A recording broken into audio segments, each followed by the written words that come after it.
Por tanto, ceñid los lomos de vuestro entendimiento, sed sobrios y esperad por completo la gracia que se os traerá cuando Jesucristo sea manifestado.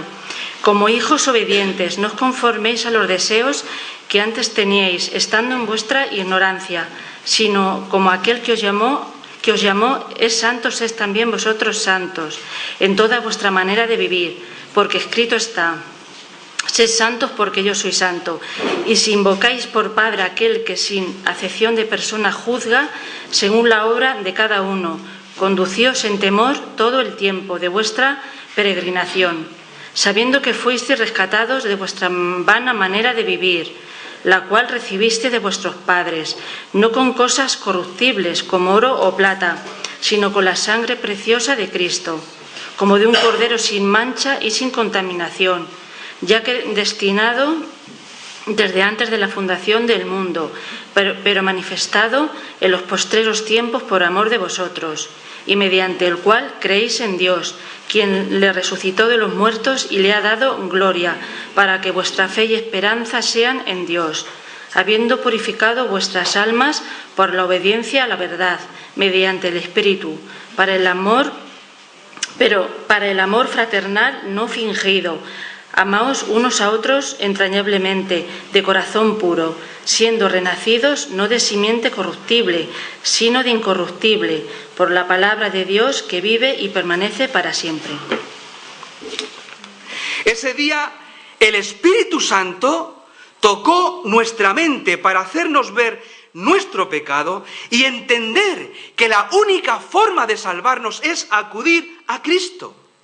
Y ese día, movidos por el Espíritu de Dios, acudimos a Cristo arrepentidos, confesando nuestro pecado y confiando que la sangre que Cristo derramó en la cruz nos limpia de todo pecado. Y es por esta razón que los creyentes somos salvos por la obra del Espíritu Santo que aplica en nuestra vida la salvación que Cristo nos da. Como dijo Jesús a Nicodemo: de cierto te digo, que el que no naciere de agua y del Espíritu no puede entrar en el reino de Dios. De modo que el poder santificador del Espíritu Santo comienza en el mismo momento cuando nos convertimos al Señor. Y la santificación incluye el ser apartado del control del pecado, de la muerte, del infierno y de Satanás, pero además incluye ser capacitado por el Espíritu Santo para vivir una vida de obediencia que se asemeje más a la imagen del Señor Jesucristo. Esa es la segunda fase de nuestra salvación. Y la tercera fase de nuestra salvación es vivir una vida de obediencia. Pedro sigue diciendo: para obedecer y ser rociados con la sangre de Cristo. Es decir, el propósito por el cual Dios nos ha elegido para salvación y nos ha santificado por su Espíritu Santo es la obediencia a su palabra. Dicho de otra manera, el propósito más extenso de nuestra salvación es que todos los creyentes vivamos el resto de nuestra vida andando en obediencia al Señor.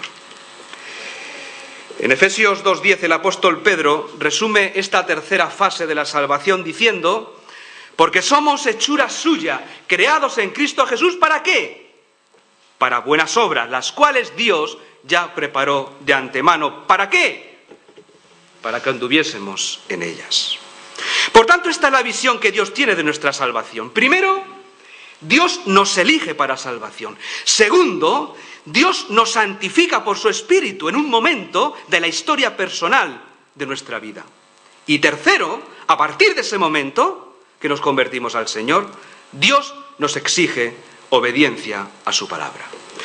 Por eso, si la tercera fase de la salvación, es decir, la obediencia a la palabra de Dios, no se da en la persona que dice ser creyente, es que tampoco se ha dado la segunda fase, es decir, la santificación por el Espíritu Santo.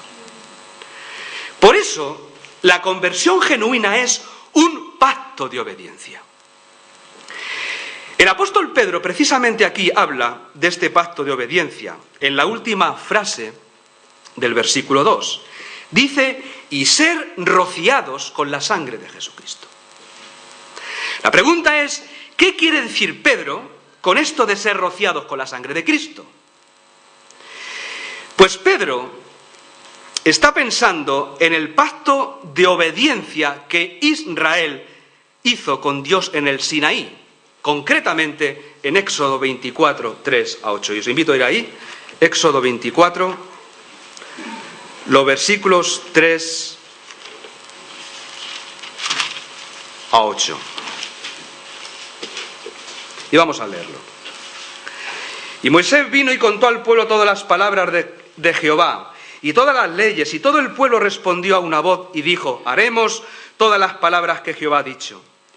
Y Moisés escribió todas las palabras de Jehová, y levantándose de mañana edificó un altar al pie del monte, y 12 columnas según las 12 tribus de Israel.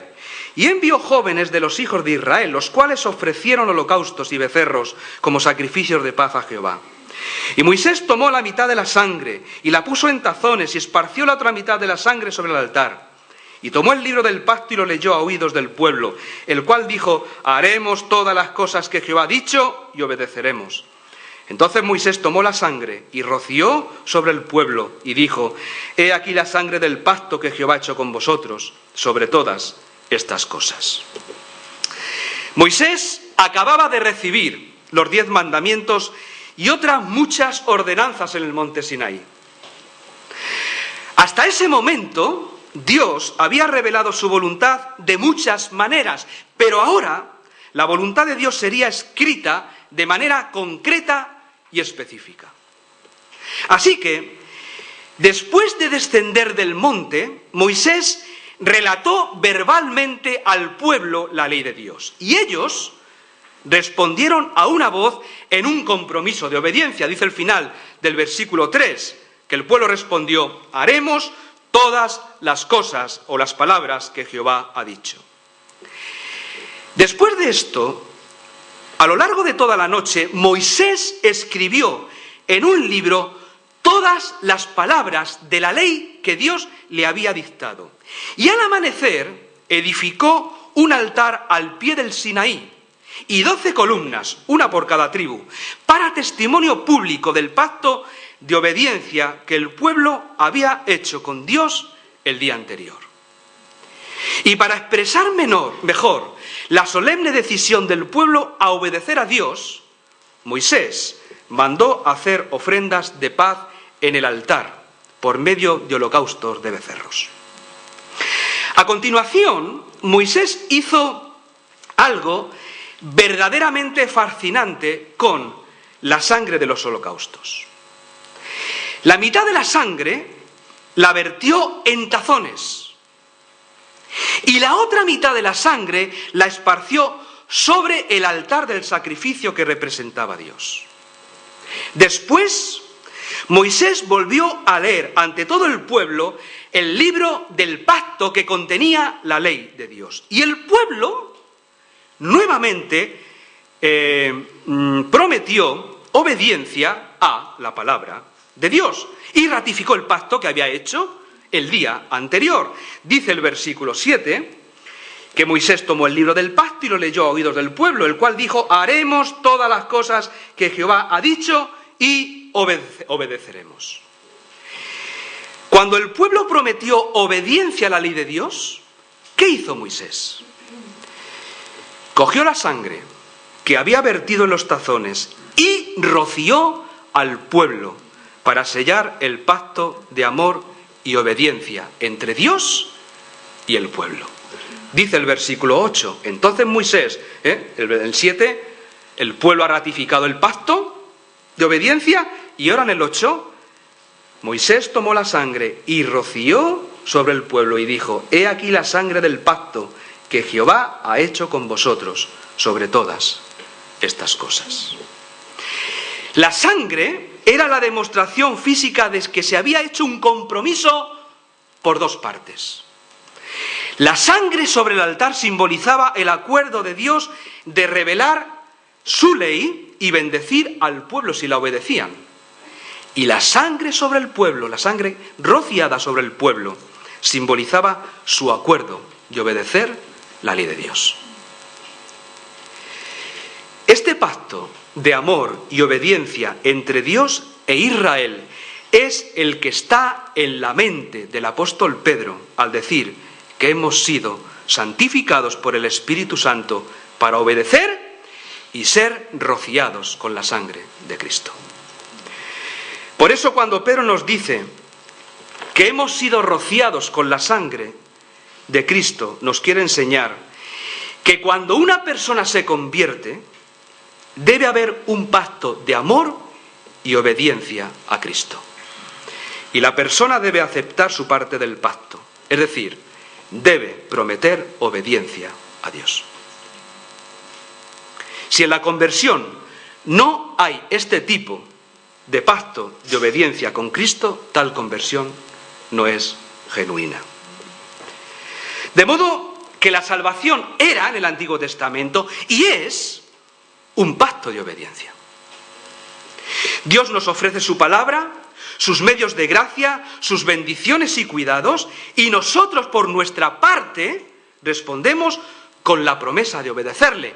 Por fe somos salvos, sí, pero una fe obediente. ¿Me entendéis? No estoy predicando la salvación por obras. No me malinterpretéis. Es como si la sangre de Cristo, el sacrificio perfecto, fuera rociada sobre nosotros para sellar nuestra aceptación del pacto de obediencia que hemos hecho con el Señor. La pregunta es, ¿cómo llevamos la obediencia a la práctica?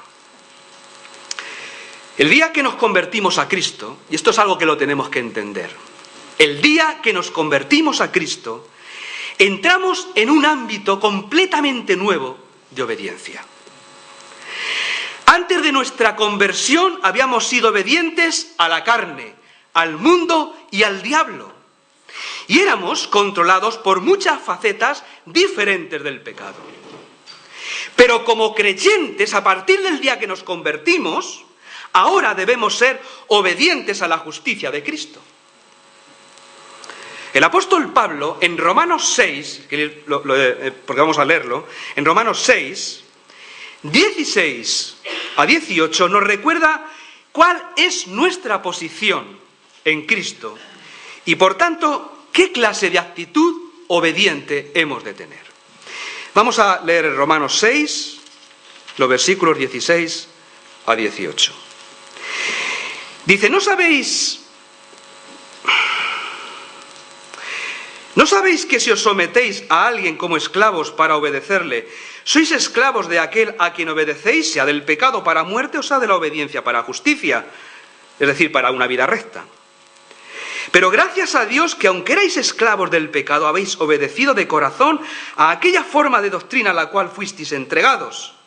Y libertados del pecado, vinisteis a ser siervos ¿de qué? De la justicia, literalmente, de una vida recta.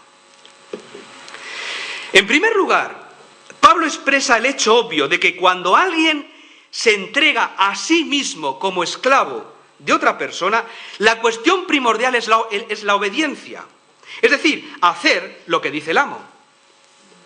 Eso es verdad, ya sea en el caso de un inconverso que es siervo del pecado, o en el caso de un creyente que es siervo de Cristo. Así que Pablo toma esta ilustración del versículo 16 y la aplica a la frase crucial del versículo 17. Habéis obedecido de corazón, dice el versículo 17, habéis obedecido de corazón aquella forma de doctrina a la cual fuisteis entregados. La pregunta es, ¿qué es la obediencia de corazón? La obediencia de corazón es una actitud constante de obedecer la palabra de Dios. Es decir, es una actitud que controla todo el ser de la persona, porque toda su vida gira en torno a la obediencia a la palabra de Dios. Esto significa que los creyentes debemos tener un deseo tan fuerte de obediencia a Dios que la característica principal por la cual la gente nos conozca es el amor, el respeto y la obediencia que tenemos a Dios y a su palabra. Los creyentes debemos llegar a ser tan obedientes a lo que la palabra de Dios nos enseña, que llegamos a ser, como dice Pablo en el versículo 18, siervos de la justicia, es decir, siervos de una vida recta. Por eso, no es suficiente con oír y leer la palabra de Dios, hay que obedecerla. Como dijo el Señor Jesús, no todo el que me dice Señor, Señor, entrará en el reino de los cielos, sino el que hace la voluntad de mi Padre que está en los cielos. No es cuestión de decir, es cuestión de hacer. Por eso la pregunta fundamental que debemos hacernos es, ¿estamos realmente obedeciendo la palabra de Dios? Hemos de tomar en serio esta advertencia. Porque de otra manera estaremos engañándonos a nosotros mismos. Como dice Santiago en su carta, pero sed hacedores de la palabra y no tan solamente oidores. ¿Y cómo continúa el versículo? ¿Os acordáis? Engañándoos a vosotros mismos. Si no aplicamos la Biblia a nuestra vida, estamos engañándonos acerca de nuestra verdadera condición espiritual. Es decir, creeremos que somos creyentes cuando quizá en realidad no lo somos. Más adelante, en Santiago 1, si queréis buscarlo, Santiago ilustra este principio de la siguiente manera. Y vamos a leerlo, Santiago 1, los versículos 23 y 24. Porque si alguno es oidor de la palabra, pero no hacedor de ella, este es semejante al hombre que considera en un espejo su rostro natural. Porque él se considera a sí mismo y se va y luego olvida cómo era. Santiago, que por cierto tenía el hombre sentido del humor, dice que si escuchamos la palabra, pero no la ponemos en práctica, somos como un hombre que se está afeitando delante del espejo. Y de repente suena el teléfono. Y a medio afeitar, coge el teléfono y comienza a hablar. Después de una larga conversación telefónica, se olvida que se estaba afeitando, así que se viste, se monta en el coche y se va a trabajar. Cuando llega al trabajo, todos sus compañeros se parten de risa, porque está a medio afeitar. Claro, la mitad de la cara la tiene afeitaica, y la otra mitad la tiene con barba y encima con espuma. Entonces, él se siente ridículo ante los demás, porque creía que se había afeitado, pero como no se volvió a mirar al espejo, salió a la calle engañado, creyendo que se había afeitado, pero en realidad no era así.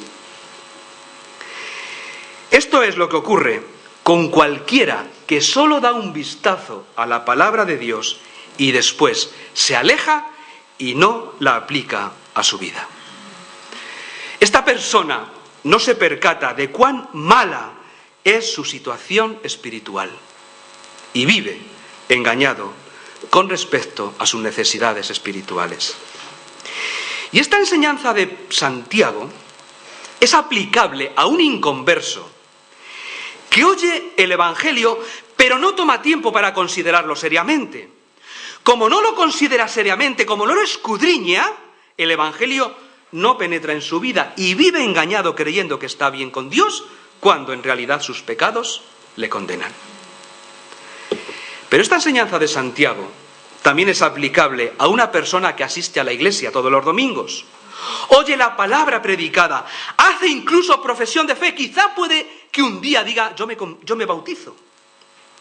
Piensa que es cristiana, pero como nunca aplica a su vida nada de lo que escucha o lee de la palabra de Dios, esta persona vive engañada. Porque piensa que su fe sin obediencia le salva, cuando en realidad la fe sin obediencia no salva a nadie. En el versículo 25, Santiago concluye presentando un perfil del cristiano obediente. Dice el versículo 25, mas el que mira atentamente en la perfecta ley, la de la libertad, y persevera en ella, no siendo oidor olvidadizo, sino hacedor de la obra, éste será bienaventurado en lo que hace. En el texto griego, la frase mira atentamente es una sola palabra y se refiere a una mirada concentrada y prolongada para poder valorar algo correctamente, es decir, lo que solemos llamar una mirada exhaustiva, o lo que hacéis las mujeres todas las mañanas, que estáis media hora en el espejo mirándoos. Los hombres somos más ¿no? Hacemos así y encima nos cortamos el pelo casi al cero para no tener ni que peinarnos. Pero las mujeres soléis miraros, es una mirada exhaustiva. Lo que Santiago nos quiere decir con esto es que debemos examinar la perfecta ley de la libertad, que es la palabra de Dios, que es la única que nos puede liberar del pecado y de la muerte, y permanecer en ella. Como dijo el Señor Jesús, si permanecéis en mis palabras, si fundáis vuestra vida en mis palabras, seréis verdaderamente mis discípulos y conoceréis la verdad, y la verdad os hará libres. La servidumbre de Cristo nos hace libres. La servidumbre del pecado nos esclaviza y nos amarga la vida.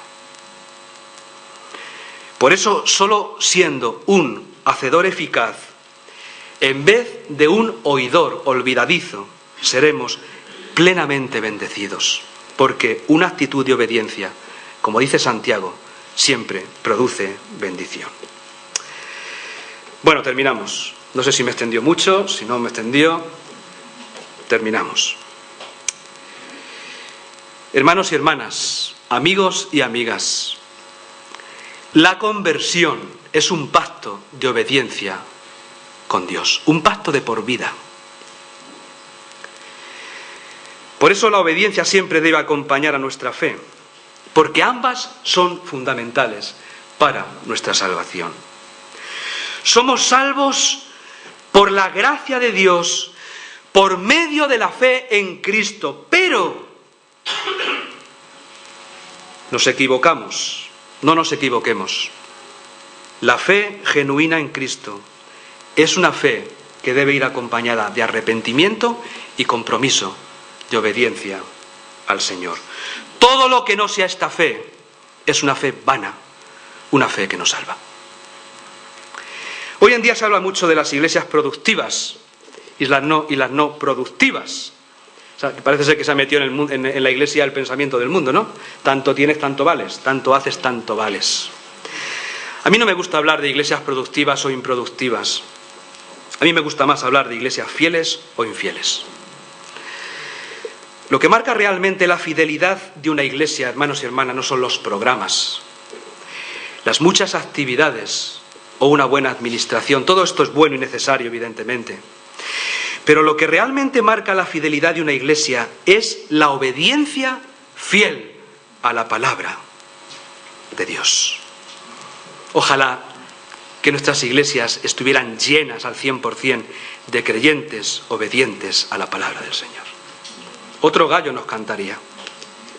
Por eso no basta solo con asistir cada domingo a la iglesia. Además de eso, necesitamos conocer la palabra de Dios, estudiarla y obedecerla. Necesitamos ser fieles al pacto de obediencia que un día hicimos con el Señor. Recordad aquel día que os convertisteis al Señor. Aquel día que entregasteis vuestras vidas al Señor. Ese día le dijisteis al Señor: Señor, perdóname, porque he vivido de espaldas a ti durante tantos años. Hoy me vuelvo a ti, perdóname, límpiame. Quiero que me laves con tu sangre, Señor. Y a partir de ahora quiero ser tu esclavo, tu siervo. Quiero vivir obedeciéndote. Quiero fundar mi vida en tu palabra. Quiero terminar leyendo nuevamente el versículo 25. Mas el que mira atentamente en la perfecta ley, la de la libertad, y persevera en ella, no siendo oidor olvidadizo, sino hacedor de la obra, éste será bienaventurado en lo que hace. Que el Señor nos ayude a examinar nuestra fe y su Espíritu Santo nos dé el deseo y la fuerza para perseverar en la perfecta ley, aquella que nos hace verdaderamente libres. Que nuestra fe no sea una nuez vana, sino que lleve fruto de obediencia para la gloria de Cristo. Amén. Vamos a orar al Señor. Señor y Padre, queremos darte muchas gracias por tu palabra. Tu palabra es una palabra profunda, pero es una palabra verdadera. Y es una palabra que penetra en lo más profundo de nuestro corazón, convierte nuestra alma, cambia nuestra mente, cambia nuestro vivir. Señor, gracias por enviar a tu Hijo a morir en esa cruz del Calvario y derramar su sangre cuando nosotros éramos débiles e inútiles. Para ganar nuestra salvación, Cristo hizo todo por nosotros y a Él le debemos todo. Oh Dios, gracias por la provisión de Cristo Jesús.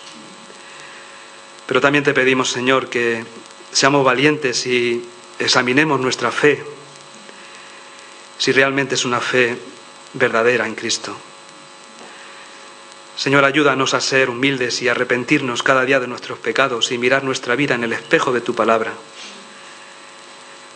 Líbranos, Señor, de ser personas que creemos que por hacer ciertos ritos o ciertas cosas ya merecemos el cielo. Señor, que cada día, como dice tu palabra también, examinemos nuestra vida con temor y con temblor.